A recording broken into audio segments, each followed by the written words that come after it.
Electricity or kuryente. Ginagamit natin to araw-araw. Nasa cellphone natin, sa laptops natin, sa ilaw natin, at marami pang iba. Baka may idea ka na kung paano gumagana ang electricity. Kuya, di ba sa paggalaw yan ng electron? Oo, tama. Sa electron nga. Pero gusto ko rin maintindihan nyo saan galing ang electron. At bakit nagkakakuryente pag gumagalaw yung electron? Ano bang special dito sa electron na to? So sa video na to, iintindihin natin yan. Iintindihin natin ang electricity at paano gumagalaw ang electron sa atomic level. So simulan na natin tong video. Let's go!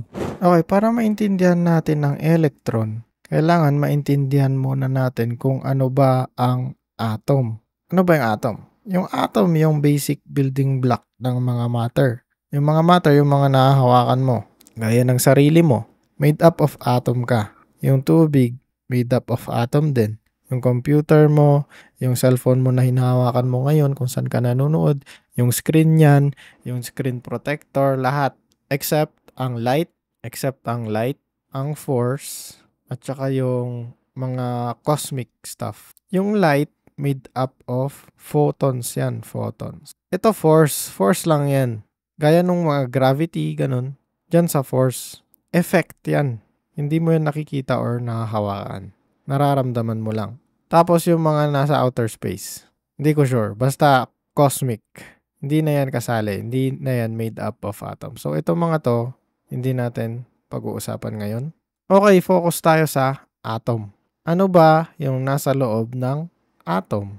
Itong atom, yung mga nakikita nyo sa periodic table. Yung periodic table na yung ganito yung itsura, di ba? Yung mini-memorize natin.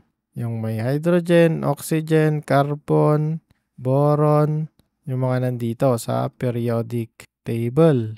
Pag nag-combine ka dyan ng one or more sa periodic table or yung mga elements natin, yung mga atom natin, kunwari H2O, gawin nating blue kasi tubig. H2O, dalawang hydrogen, isang oxygen, ang tawag dito molecule. So pag pinagsama mo ang atom, kunwari may atom pa dito, sinama mo yung dalawa, magiging molecule. Pero para maintindihan natin yung electron, mag-focus muna tayo sa atom. Yung atom, for example lang to, sa loob niya merong neutron. Nucleus pala, ito yung nucleus. Tapos, may cloud ng electron dito. So, gumagalaw-galaw yung electron dyan sa paligid ng nucleus mo. So, mag-zoom tayo dito sa nucleus. Ano bang laman yan? Sa nucleus, pag zoom mo yan, meron ka makikitang protons. Yung mga protons na yan, positive ang charge niya. Proton dyan, proton, proton. Tapos, merong neutron na kasama. Magkasama si proton tsaka si neutron dun sa loob. Kung ilan yung proton mo sa loob, yung mga positive mo, kung ilan tong mga positive na ito, ganun din ang bilang ng electrons na nasa labas, yung mga nandito. So, kunwari, kung 4 yung proton mo sa loob, kasama nung neutron, may 4 din na electron sa labas. Ayan. So, yung ganito na pag-drawing, yung ganyan, yung may mga shell or may mga bilog, ang tawag dito, Bohr model. Ito yung madalas natin gamitin para maintindihan natin yung atom at paano siya gumagalaw. Okay, para mas simple, ayusin natin tong Bohr model tapos i-explain ko kung paano yan gumagana. Ayan, so makikita nyo, yung electron natin, ang charge niya ay negative. Mas maliit yung electron kaysa to sa proton at saka sa neutron. Ito yung pinakamaliit yung mga electron. Palitan natin ng itsura. Ayan, mas maliit. Ganyan. Mas maliit ang electron kaysa sa proton. Yung proton, positive ang charge niya. Tapos yung neutron, neutral. Wala siyang charge. Nagva-vibrate yung mga yan dyan sa gitna. Pati itong mga electron natin. Ngayon, di ba sabi natin, ang electron tapos proton nag-a-attract sa isa't isa kasi magkaiba sila ng charge. Yung electron, paloob ang force niya. Yung electrostatic force niya. Yung proton, positive naman. So, palabas. Patulak. So, kung mapapansin niyo yung direction, ito papunta doon. Diba? Palabas siya. Tapos yung electron paloob. So, ito, hinihila niya yung proton papunta sa electron. Basta nag-a-attract silang dalawa. magkoconnect itong mga lines of electrostatic force. At doon sila mag-a-attract. Pag parehas naman, kunyari dalawang proton, magre-repel. Bakit? Kasi nagtutulakan sila. Yung direction nito palabas, yung direction din nito palabas, yung electrostatic force niya. Ganon din pag electron na dalawa. Magka-cancel din yung mga force. So magre-repel sila. So pag parehas, lagay natin, pag parehas ito, repel. Pero pag magkaiba, attract. Okay? Parang sa magnet. Kung north to south, mag-attract. Pag north to north, tulakan. South to south, tulakan din. Hindi mo sila mapagdikit. So ito yung nangyayari. Mag-attract sila. Since itong electron at saka yung proton mo, parehas ang bilang, sakto yung force na nafe-feel nila. Ito, i-attract niyan. Basta yung overall na attraction netong mga to ay equal sa overall attraction ng mga proton na nandito. Ngayon, ang superstar dito sa electricity ay yung nasa pinakalabas na mga electron. Tinatawag itong valence electrons. Nasa valence shell sila. Valence shell ng mga nasa pinakalabas na electron. Pinakamalayong electron dito sa nucleus. Bakit ito yung superstar? Kasi itong mga malalapit na to, mas malakas yung force na nararamdaman nila na attraction. Dito kasi mas malapit sila sa nucleus, di ba? Pero yung mga nasa malayo, gaya nitong mag-isa dito, mas mahina yung force na naghihila sa kanya paloob. Kaya mas may potential siya na makawala. Pwede itong electron na to ay makawala. Konting energy lang na ibigay mo dyan, makakawala na siya. Pag nakawala yan, ang tawag dyan ay free electron. O hindi na siya nakakulong dito sa outermost shell mo or yung sa valence shell mo. Itong free electron na ito, pag dumami yan tapos sunod-sunod sila na gumalaw, for example, gawa tayo ng maraming ganto, kunyari copper siya na element. Kunwari lang, conductive element siya. Okay, kunwari itong atom na to, nasa loob, kunyari ito yung wire, no? I-zoom natin yung wire, may makikita tayong mga maliliit na atom dyan sa loob, nakakalat. Ito yon, ito yung maliliit na yan. Ay, zoom natin, kunwari. Ngayon, mag-apply ka ng voltahe dito. Yung voltage, explain ko na rin. Yung voltage, yan yung nagtutulak. Yan yung force na nagtutulak or nagre-create ng potential difference. Ano yun? Parang siya yung nag-i-initiate ng flow ng electrons. Kung walang voltage, walang current, walang electricity. Yan yung tagatulak. Siya yung mag-uumpisa. Kunwari nag-apply ka ng voltage or ng energy dito. Dito banda dito.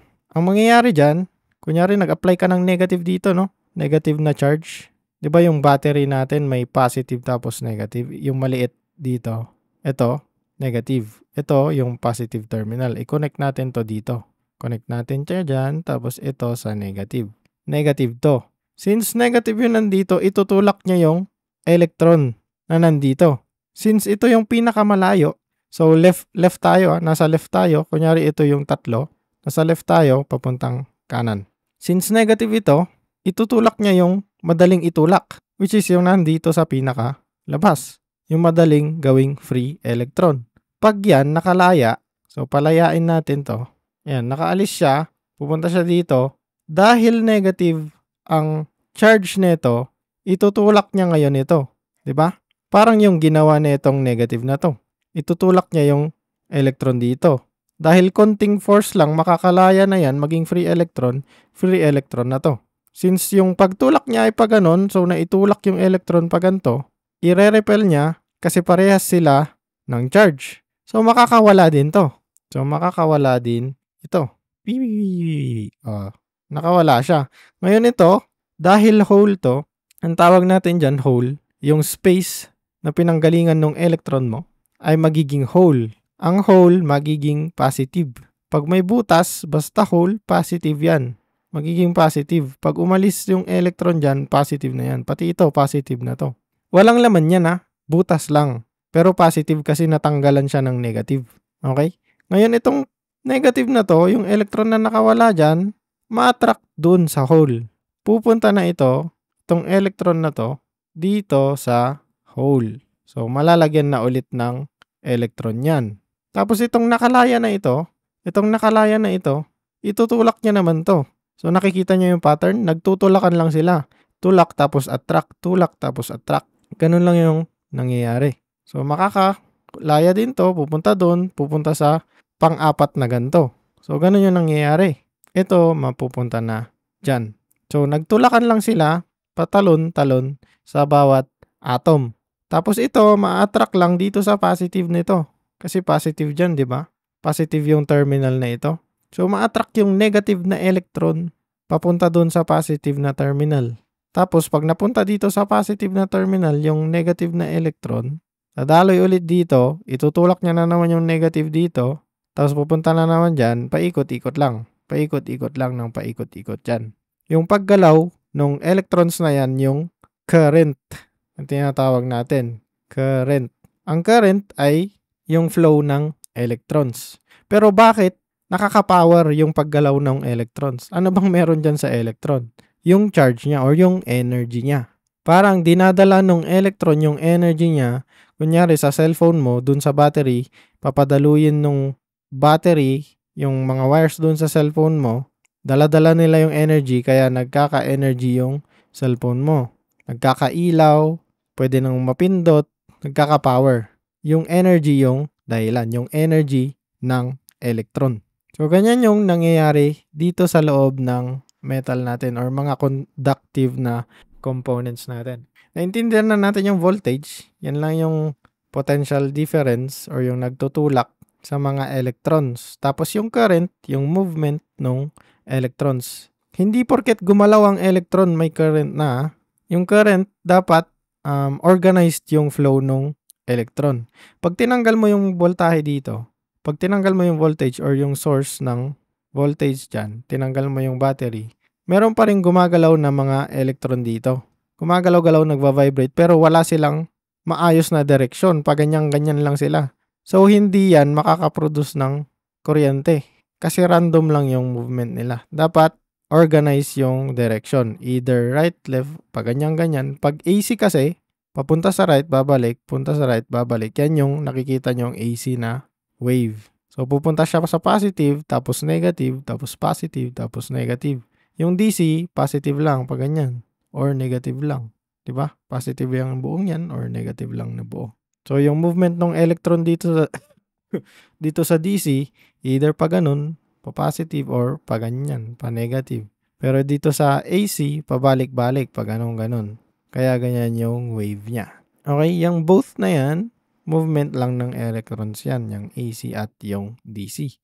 Ngayon, alam na natin yung voltage, yung current. Paano yung resistance? Ano yung resistance? Yung resistance, yung mga pumipigil sa flow ng current. Kung pipigilan mo yung flow ng current, kunwari itong electron na to, maglalagay ka dito ng parang babang ka sa kanya, resistance na yun. Yun na yung resistance mismo. Yung nagpipigil sa flow ng current. Paano ka magkakaroon ng resistance? Yun ang tanong. Pwede kang magdagdag ng element sa isang material. Ang tinatawag sa pagdagdag ng mga impurities, ganyan, impurities. Maglalagay ka ng impurities para mauntog-untog yung electron mo dyan, hindi siya maka-flow ng maayos. Yun yung resistance. Pag nagdagdag ka ng impurities, ang tawag dyan ay doping. Doping. Yan. Yung impurities doon, yun yung nagpapalubak-lubak nung daanan ng electron. So, mas maraming lubak, mas mataas yung resistance. Ganon. So, may mga atom din, or elements din, na yung valence electron nila, yung mga nasa labas na electron. So, palitan natin to. Ito, for example lang, may mga elements din, or atoms, na yung outermost shell nila, itong nasa labas, mahirap pakawalan yung mga electron na nandito. Mahirap ilabas. Hinihila masyado nung mga proton dun sa loob. Yung tawag sa mga elements na yon, insulators. Gaya ng mga plastic, di ba? Kaya yung mga coating ng mga wire, plastic or rubber. Yun din, rubber. Yung mga insulator. Yung mga madalas na ginagamit pang protect sa kuryente para hindi kayo makuryente. Tinatawag yun na insulators. Yung yung madaling magpadaloy ng kuryente, yung madaling release ng mga electrons or ng mga free electrons, tinatawag na conductor. Kasi madali silang mag-conduct ng electricity or ng kuryente or ng electron. So, yun yung basic idea ng electricity, kung paano siya gumagalaw sa loob ng mga wire natin. Ngayon, baka meron ka pang tanong. Gusto mo pang lumalim. Baka natatanong mo bakit gumagalaw yung electron. Hindi ba yan gaya ng Earth at Moon? Di ba yung Earth natin, tapos yung Moon, nag-a-attractan din sila, di ba? Itong Moon, may gravity yan. So, pag merong asteroid na lumapit dito, ma-attract yan. Ganun din kung may asteroid na lumapit dito, ma-attract din sa Earth. Kaya siguro tayo may Moon para ma-protect tayo sa mga asteroid. Kasi umiikot tong Moon dito, di ba? Kunyari, merong dumaan na asteroid dito. Imbis na mapunta siya dito sa Moon, ay sa Earth, i-attract ng Moon para sa kanya tatama. Parang ganun. Isang purpose ng Moon yun. So, umiikot yung Moon sa Earth natin. Pero paano siya umikot in the first place? Diba? Bakit yan umikot? Kasi meron niyang initial velocity, nagka-velocity yan na papunta dito. Habang hinihila siya ng Earth, gusto niyang pumunta dun. Kaya paikot-ikot lang siya. Mapag-aaralan nyo yan sa physics, yung centrifugal force. Pero baka tanungin mo din, saan galing yung initial velocity niya? Sinong nagtulak dyan? Diba? Yan ay dahil sa Big Bang. Big Bang Theory. Yung Big Bang, yung Big Bang Theory. Yung beginning ng lahat daw, pure na energy lang. Tapos nag-collapse yung energy. Lumiit sa maliit na tuldok, tas sumabog. Yun yung Big Bang. So pagsabog niya, may na-create na mga atom. Ito yun. Na-create yung mga yan na merong laman na energy. So nagwa-vibrate yung mga yan. Dahil dun sa energy na yon, kaya umiikot itong mga electron natin dito. Hindi naman sa umiikot, kasi sa classical, umiikot yan. Dun sa quantum physics, hindi na yan umiikot. Hindi mo ba predict kung saan yan pupunta. Sa classical kasi, pinasimple yung physics para maintindihan natin. So dito sa atom, dahil sa energy, kaya nagka-velocity ang mga electron. Dito naman sa Earth tsaka sa Moon, asteroid ito. Itong Moon na yan. Nung wala pa yan, wala pang nagre-revolve dyan sa Earth natin, wala pa yung Moon, Earth lang. Ganyan lang. Pero may dumaan na rock na may saktong velocity lang. Tapos na-attract siya dito sa Earth. Tapos yung Earth ina-attract niya din. Tapos sakto yung velocity niya kaya umikot. Ganyan. Yun yung dahilan. Konting trivia lang. Sinearch ko lang din yun. Inaral ko lang. Research. So ano natutunan natin? Yung electricity sa movement ng electrons pero hindi movement lang.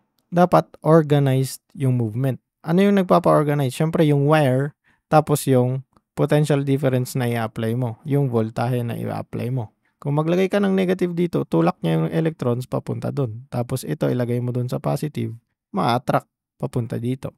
Ganun. Tapos yung talon-talon ng electrons kanina, 'di ba, attract at saka yung repel lang nung electron tapos yung hole, mabilis yun nangyayari ha. Hindi ganun kabagal sa pagturo ko kanina. Mabilis nangyayari yun. Sobrang bilis. Tapos dala-dala nila yung energy nila kaya nagkakaroon ng electricity. Ayun lang. Kung may natutunan kayo, share at follow na lang. Thank you.